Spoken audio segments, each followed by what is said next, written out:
जोधपुर से एक बेहद गंभीर और चौंकाने वाली खबर सामने आई है। राजस्थान की मशहूर कथावाचक और साध्वी प्रेम बाईसा की मौत अब सिर्फ एक मेडिकल केस नहीं रह गई है, बल्कि मामला धीरे धीरे एक गहरी साजिश की तरफ इशारा कर रहा है। जोधपुर के एक प्राइवेट अस्पताल की इमरजेंसी में जब उन्हें लाया गया, तब डॉक्टरों ने उन्हें ब्रॉड डेड घोषित कर दिया, यानी कि वो अस्पताल पहुंचने से पहले ही मर चुकी थी। समय बताया गया 28 जनवरी 2026 शाम करीब 5:30 बजे।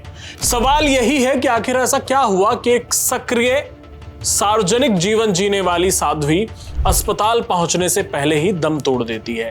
अस्पताल की शुरुआती जानकारी कहती है कि साध्वी प्रेम बाईसा को बुखार था और आश्रम में ही किसी नर्सिंग स्टाफ द्वारा उन्हें इंजेक्शन दिया गया था। लेकिन यहीं से शक गहराने लगता है। कौन सा इंजेक्शन था, किसने लगाया, किस डॉक्टर की सलाह पर लगाया गया, और क्या उस इंजेक्शन से पहले कोई मेडिकल जांच की गई?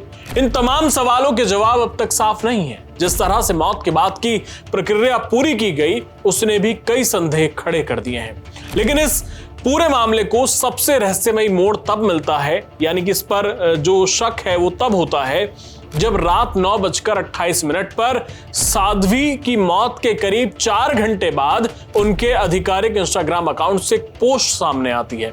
इस पोस्ट को सोशल मीडिया पर सुसाइड नोट कहा जा रहा है, जिसमें लिखा है, जीते जी इंसाफ नहीं मिला, शायद मरने के बाद मिले, अग्नि परीक्षा तो देनी होगी।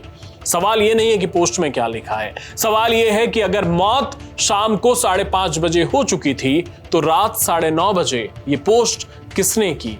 क्या ये पोस्ट पहले से शेड्यूल थी, या फिर किसी ने उनके मोबाइल फोन का इस्तेमाल कर डिजिटल सबूतों से छेड़छाड़ की?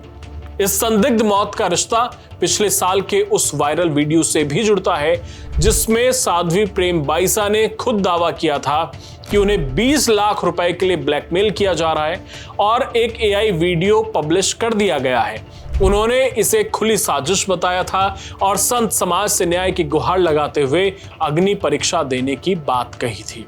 बड़ा सवाल यह है कि क्या वही ब्लैकमेलिंग नेटवर्क आज भी सक्रिय था, और क्या साध्वी किसी बड़े सच का पर्दाफाश करने वाली थी, जिस वजह से उन्हें हमेशा के लिए खामोश कर दिया गया?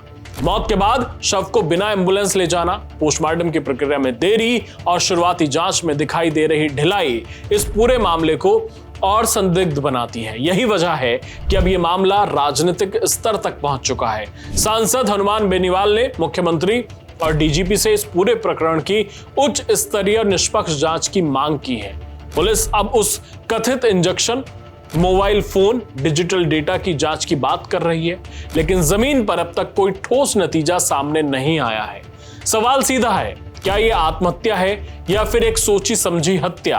क्या साध्वी प्रेम बाईसा को वो न्याय मिलेगा जिसकी बात उन्होंने खुद कही थी, या फिर यह मामला भी धीरे धीरे फाइलों के ढेर में दबा दिया जाएगा? प्रणाम।